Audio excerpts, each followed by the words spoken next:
Hello, friends. Welcome to this week's episode of the Questions Bar. Welcome to season two. In season one, Alina and I chatted back and forth about stuff that was happening post-election that was driving us crazy.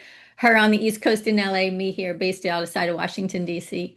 And then we decided that we would open this up to guests, which we're very excited to bring on. So Alina was interviewed for the next episode, which is season two, episode 9. And this is episode 10, where she's going to turn these three questions that she came up with, these three big, brilliant questions that help people tell their stories through basically who they are. It's soul work to me. So this episode, she's going to ask me questions, which is totally not my favorite thing as a journalist. I very much like being on this side of the questioning, but I'm going to go for it. All right. So cheers, Miss Selena, to the Cheers. bar that we're having, the coffee Yes. bar, the water bar. Yes, yes, yes, yes. So the questions are, the number one question is, what is a miracle that happened in your life that you can share? Anything that comes to you just to inspire people that miracles happen to everybody. And sometimes we might not think something is a miracle, but it really is. So this is to bring, it's a miracle awareness question. So tell me about a miracle that happened in your life. Well, I honestly feel that miracles are happening every day, right? So little micro miracles where I'll have a thought and someone, I'll think of someone, they'll call me immediately. I think that's a miracle. And, Yeah. just like things that I wish would happen. I like my hands are full of boxes. I need to open that door. And then suddenly someone miraculously shows up and holds the door open for me, right? So tiny little things. And I have a million examples of that, as does everyone, when you really start to pay attention to. Um, what is it that makes sense to you? Like what makes you feel shiny? But I would say that my biggest miracle is having my kids. That is something I had wanted to be a mother well, it wasn't that I even wanted to be a mother. It's just that I wanted to have children. I felt them deeply within me as a little girl. And I went out looking for the best dad I could find for them, and I found him. And we've raised these amazing kids. Anna will be 30 in September. Dylan just, as I've said before, graduated from Harvard. He's 26. He got a job with this really cool international architecture firm called Pfeiffer, which was his wish when he started. So I think that's a miracle too, when things happen that you wish for. And that's amazing also that children are a miracle in a way that they come from nowhere and you bring two cells together and all of a sudden it's a miraculous process that turns them into a physical being. So I ask people, where were you 10 months before you were born? 9 months you can be like, oh, well, my parents, but in 10 months, it's a totally miracle, where do they come from? Yes. And then Mhm. how to raise them, right? Trying to Yeah. be good parents so that they grow up to be good people. Yeah. Yeah. And I don't know that all parents have that intention. And so anyway, that's my answer to I've looked ahead at the question, so that's my answer. Oh, it's a beautiful question. I'm 45, so I'm thinking like, do I want to have kids or not? I never wanted to have kids. Like as a child, I never dreamt of a wedding. I never dreamt of family. I never dreamt of anything. I dreamt of traveling and having a big company. That's what I dreamt about. But things change, so who knows? But I think yeah, kids is a miracle, and if it comes, it comes.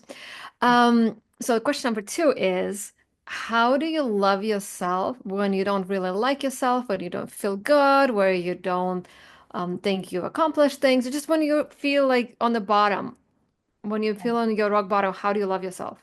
It's such a good question because I think everyone struggles with this, when there's something in you that just doesn't feel right. But that's how I look at it, that it's an inside job, So I've done a lot of things that have challenged me, my feeling, my deepest wishes to be safe, secure, financially, physically, otherwise. In the last 10 years, I put myself out there in ways that I just kept going for it without really like overthinking it. Um, so in that process, I sometimes would feel lonely because I was alone by myself for much of it. And so I would say, all right, this is the inside feeling, right? Because I'm looking at the world, looking at me and maybe judging me. Like, what is she doing? Does she even think about this? She's crazy, all that. So, and then I got good at flipping it like immediately, saying from the inside out, this is how I see the world. And that's what matters. So I really feel like it's an inside job for all of us, but that's how I internalize it. So if I look good on the outside, that always makes me feel better. Like we keep having this conversation about hair, like this has been me and my hair have like a color war, like just it wants to be what it wants to be since I was a baby. I came out with all this hair that the nurses put like a bow in it. And so ever since we've had this struggle, I want to tame the mane. The mane wants to be free. So I always feel better when I feel tamer, right? Because I tend to be kind of fiery sometimes, and I work hard to make sure that my words aren't sharp, especially when I feel challenged or overheated or something. Like right now, it's like 100 degrees in Washington, and it's just everyone's feeling very hot, in all ways. So I just try and cool myself down internally the best I can and accept myself for who I am, where I am, when I am, which is the best advice. One professor, he was a physics professor in college, my first day of freshman year, he was my class, and he said, be where you are when you are, and you will have the best life. So that's how I try and move through it. I love that. Be where you are when you are. Yeah. There's a book I read, and there was a quote, she lived 2 feet outside her body, or something like that. Oh, interesting. And people a lot of times don't live in themselves, they live outside of themselves. And I think maybe that is a trick, right? To come back to who you are, to come back to yourself. When you come back and you're in your body, like, oh, this is me, Yeah. you know, this is nice. I actually go through the day like that. Like like external forces are happening. I just got a bill from GoDaddy that wasn't there, and I had to spend 20 minutes, so 30 minutes on the chat, like little things that are nitpickly that do, So I just try and like breathe into it and allow myself to let out the air, the gas. And then I go, let's climb back in, right? I like as a massage therapist and a yoga teacher and yogi, every day I try and climb back in my body, especially when I feel triggered to jump out of it, right? Because Yeah. it's not fair. That's not right. you know. So I'm like, all right, climb back in, sister. Feel your knees, wiggle your toes, give yourself a hug, breathe. It's gonna be okay. Yeah. It's being your own parent, really, parenting Mhm. yourself. Yeah. That's what I said too. You have to look, I look at myself out from outside and I'm like, hey girl, like what do you need? hmm And really be here for yourself. Yeah, I love that. Yeah, and I think our responses to these questions are very similar, just like being heart-centered and appreciative. And I mean, you can only be so hard on yourself. You can only do the best you can. And just keep going, right? Every day is a gift. We don't know what's Yeah. coming next, not in the next 10 minutes, And so this idea of looking forward too much, I think that makes us feel bad, right? So then that gets reflected in all kinds of places. So I don't know, going back in, climbing back in. Yeah, I was thinking about old people who are like really, really old and they think, oh, life is almost over. And they still enjoy life. And I'm thinking, ice cream tastes the same. The weather feels the same. It's how you experience that's different because right now they are thinking, is it their last day? Is it last month? Is it their last summer? And so they're really experiencing it from a different standpoint. They don't go, oh my God, how do I look? They're like, oh my God, I love my life. Like, this is amazing. I get to be here. In the summer, I get to eat ice cream. And young kids, like, oh, whatever. I want to get there. And they live through there, or they look through a magazine, or they look through, TV thing or whatever, and they think I need to be like someone else. And so they live outside of themselves, like what you said, right? You want to bring climb back in. But if you think about it, we're all experiencing things the way we want to experience them. That's something that's up to us. It doesn't matter what we look like. You still get to eat ice cream. Or Yeah. whatever. I don't know why ice cream comes in, but I feel like ice cream is a universal summer vacation symbol. But it really made me realize it doesn't matter what I look like right now. I get to experience it. And how cool is that? Right. And that's the whole flipping of the outside in and the inside out, right? When you're looking at the world through your eyes, it's your choice. I Exactly. constantly remind myself, I get to pick how this makes me feel. I mean, that famous Eleanor Roosevelt quote, Doesn't matter what which one. She had so many, but the one about the only one who gets to decide how you feel is you. I'm paraphrasing, but something like that. And so I think that if more people, like to your point, if I'm going to refer back to your answers to these three questions from our previous episode, you were saying how you were giving yourself kisses and hugs. And I just feel like that is the answer and how you want to make the world love itself. That's what you would do if you were president. So I think, the love thing, it's the beginning, it's the end. Well, I think it's the only thing we can control and the Right, right, only right. thing that's also inherently already in us. Yes. Because as a little baby, you love yourself. There's no such a thing as like, oh my God, somebody's other baby's stroller is nicer than mine, and that means I suck. Oh my God, her thighs are smaller than mine, and I suck. Like babies don't think that. We learn that. We learn to compare ourselves, but if we just go like, oh wow, this is so cool, I'm here, and like, oh my God, this is me, this is so neat, like I'm right here, and you just start digging yourself kind of thing. Like I really dig myself. I think I'm so cool. I Mhm. love myself. I take myself out on dates. I buy myself flowers. My fiance buys me flowers. I buy myself flowers. I do things like just to love myself up. And for those people who are thinking, oh, with flowers are expensive, these are $10 at Trader Joe's, and it's cheaper to buy flowers once a week than buying dessert every day. Yeah. And honestly, smelling these flowers, I smell them every day. I smell the roses every day. Love that. And that brings me so much joy that no food can do. Yeah. So it's not about the money, it's your choice. And if you don't want to spend money on roses, go outside and smell the flowers. In the Mhm. store, even you go into the store. But the haters are gonna hate, and people are always gonna find something in everything. There's not something wrong, but yeah, I think what you said, being your own guardian, wiggle your toes, Mhm. do the yoga, and Yep. allowing yourself to be yourself is so important. Yeah. I just recently joined forces with a company called Mobile Tranquility, and we take massage into corporations. So I was just appointed the director of the seated chair massage business, part of the business, the program, and we're going to take it national because it's so Amazing. powerful. Yeah, I get to go into right now. We have big clients in DC, so three times a week, I'm in a different office building for 4 hours working on the people that it's a gift from the building itself. So it's interesting to touch so many people when they're at work, right? Everyone's seated, and my hands are basically on their shoulders, neck, arms, down into their sacrum a little bit. It's just so that it gives them relief. I mean, universally, people get up and just like, I wanted to fall asleep. I was so good. I feel so much better. And it's 15 minutes. And it just to feel inside them. And it's interesting. Most people have like pain right under the scapula, Yes. right? Because of this, And I'm always just saying, roll your shoulders, just do this. Do it hourly. And then if you actually do around the world with your neck, but you want to do it methodically, so like 10, 20 seconds each side, it allows the muscle to release. And you'll know it's made an impact when you take that deep breath.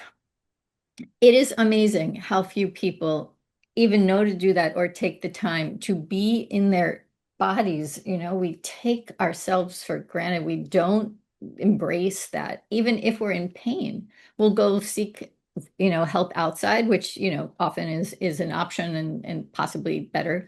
But starting with yourself, right? So you take a deep breath.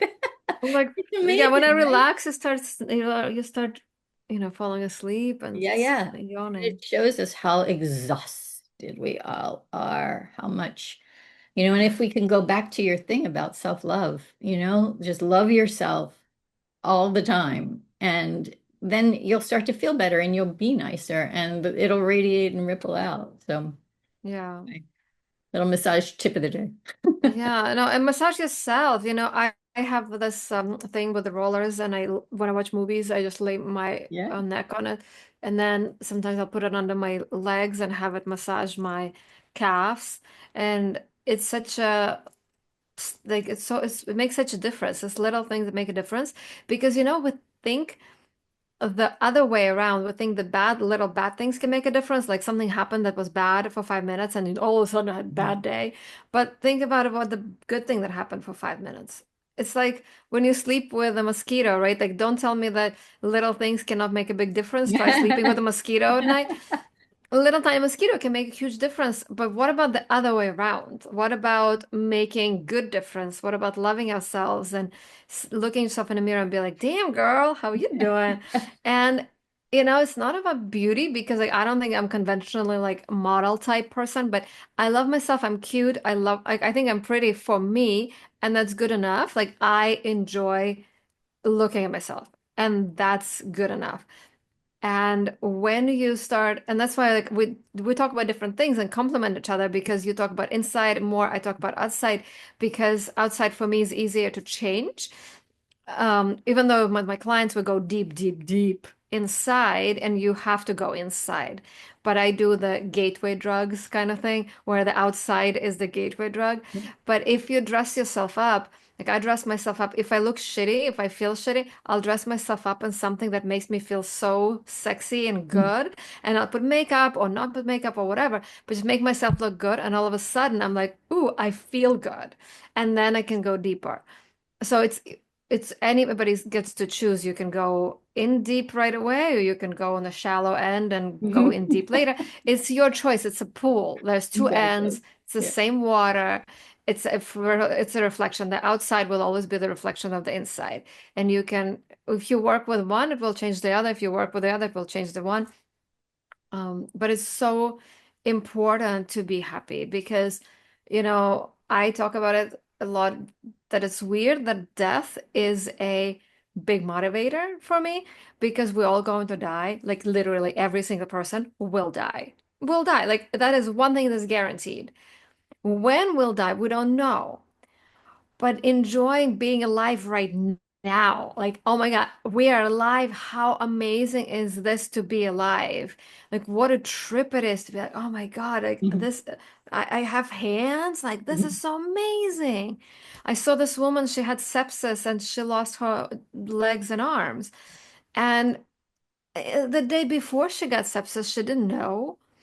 You never know. So I'm not saying like watch out every step and think something bad's gonna happen. That's not what I'm saying. What I'm saying is make sure you're here right now. Be here, what is it? Be Be where where you you are are when you are. when you are. Be where you are when you are because it is the best guarantee to be happy later if you're happy now. Yeah. Just for You today, can't, just for you this moment, can't, right? just for the Yeah. moment, you cannot guarantee what's going to happen later, but you have to be where you are when you are. I love that. That is so beautiful. And I love your point about, what is that access point for you, right? So it depends how you get into the pool, swim through it, and, there's no judgment. It's just like what makes sense for you and where are you in your soul growth and your personal work and all that stuff. And that is one thing that I just adore about women, how we have the courage to look from whatever angle, right? And we want to bring other women in and support their journey in looking inside or whatever that looks like, just so that they're happy and healthy and enjoying what being here. That to me is like the bigger game. That's why I started Incandescent Women magazine to shine a light on all these spectacular women. I actually the backstory is I make these I have a line of jewelry. I call it Chakra Jewelry by Hope. So it's all pretty and color coordinated like me. Like that's how I organize the world, in colors. And I make hand rolled beeswax candles. And this amazing organization, it's a Jewish organization called Aura, said we need 100 sets of Shabbat candles for this big event. Hadassah Lieberman, Fran Drescher, this amazing Holocaust survivor will be telling their stories. And so I said, yeah, I will happily sell you all these Shabbat candles. And I want to come. So I paid for a ticket and I got to sit in this room with 100 truly amazing women. And I went home the next morning, I was having coffee with my husband and I said, I'm going to start at this time a blog about this. And so I started the Truly Amazing Women Project, which evolved into the Incandescent Women magazine. And now it's the Empowered Together Network. So it's, how do we love and embrace the power of women and show each other, we got you, sister. You're not alone. Yeah, but you cannot do that unless you love yourself, though, because if you don't love yourself, you cannot bring another woman up. Mm. because you're going to be envious. You love yourself. You know who you are. You went to school and you remembered, be where you are when you are. So you were doing that, and then you were able to create space for other women. But if somebody doesn't love themselves, they cannot create space for other women because they'll be constantly comparing themselves to someone else. And it is crazy to me how many women pretend to be self-loving, but they're not. It is wild. And as I'm creating my new brand from being a chef for 15 years, and I'm still figuring out what is my next kind of thing. And I love the clothes, and I think it's really fun because it's like a gateway kind of thing, the gateway drug. But really, I'm so passionate about self-love. But how can I teach someone how to love themselves if I don't know them? That's why you have private sessions with clients. But I think through social media, when you put on clothes, you start seeing like, oh my God, like that is too good for me. Oh, really? Why is that outfit too good for you? Let's explore that. Like, let's dive in. And remember in the first trigger when you stopped loving yourself, because you have loved yourself when you were a baby. It's just something happened.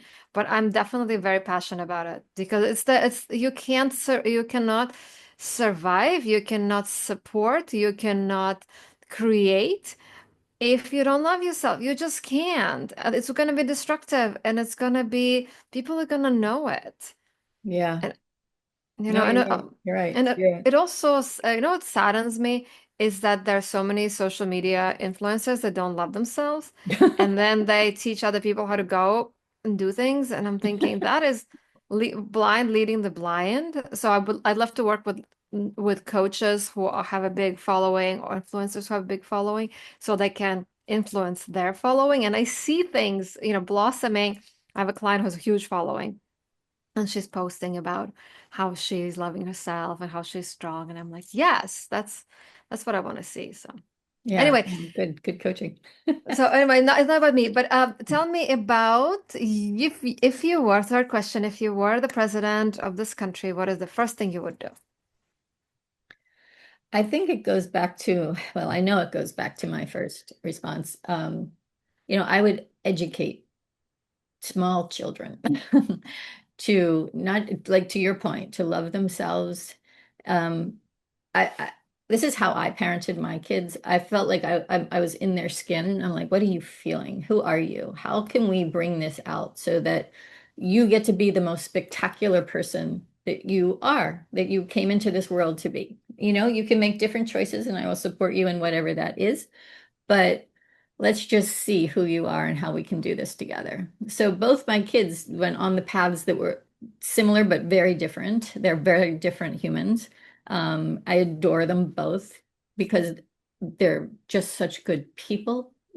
They care, they're honest, they're generous, they're creative, they're funny, they can cook, which I can't. So, it's just really fun to watch them be that way.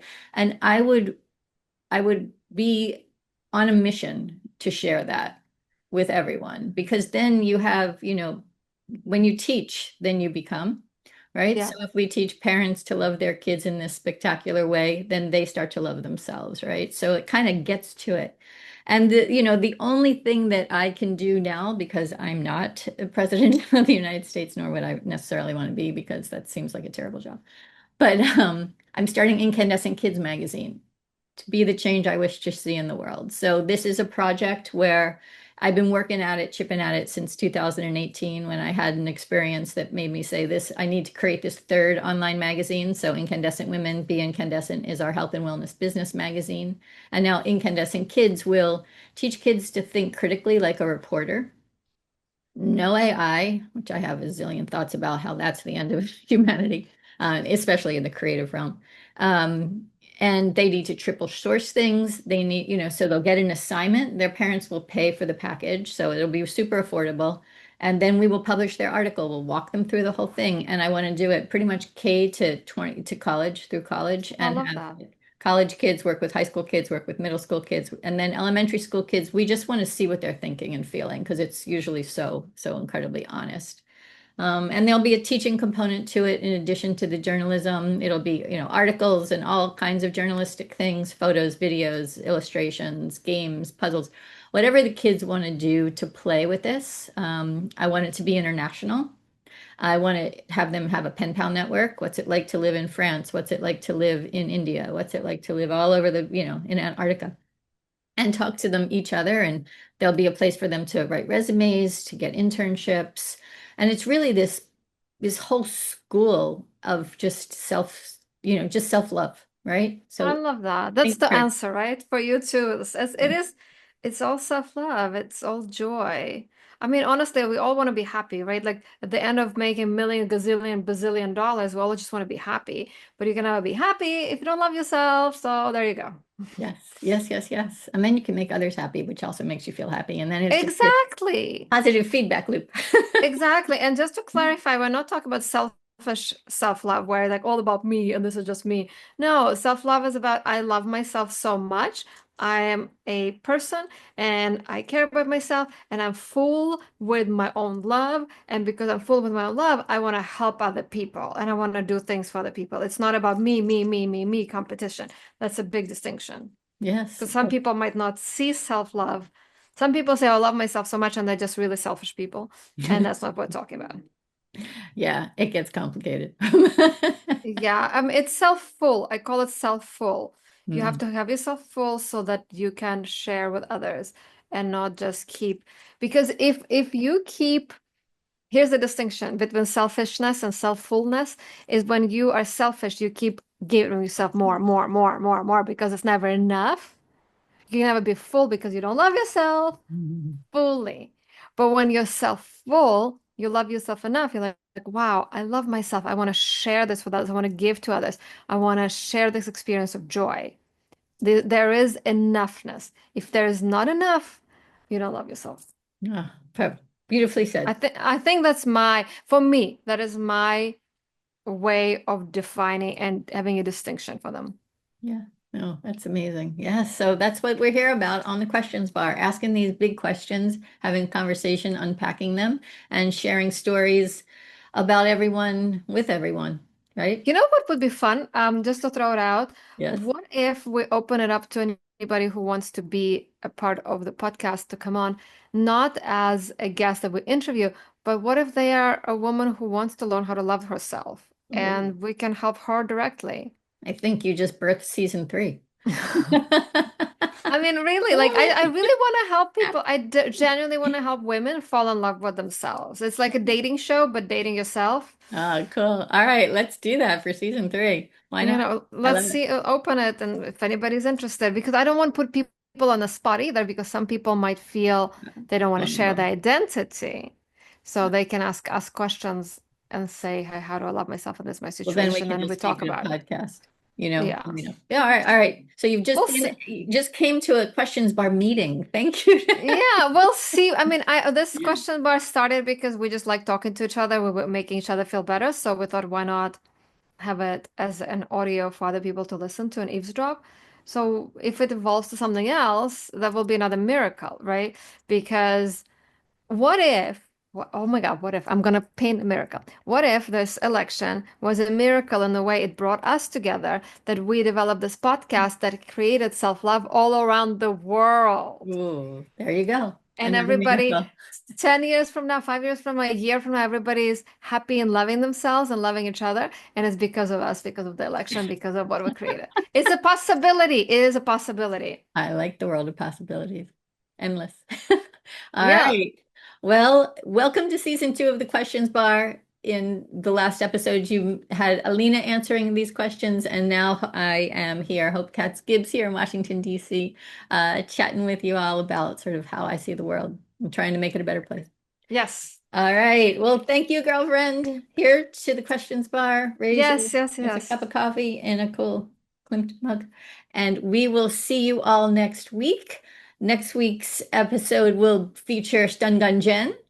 And then we will have Angelique Santana, who is an amazing chef, and she is all about love. And then we have Cynthia De Lorenzi, who is co-founder of the Empowered Together Network with Alina, me, and our friend in Canada, Ava Ross. And then we don't know who's coming on next. We're going to throw it out there and see what people think. And you know what? Also, we might have obstacles with this podcast and we might feel blocked, but that is another part of the hero's journey, and we're just gonna continue doing what we love and talking, and we'll see how things unfold. This is Yep. an experiment for all of us. And how much courage do you actually need to answer these questions and show up for yourself, right? So Yeah, it seems exactly. okay to us, and but we'll see, everybody's got their personal journey. We're just here to Well, be guides, guide them exactly, through. exactly.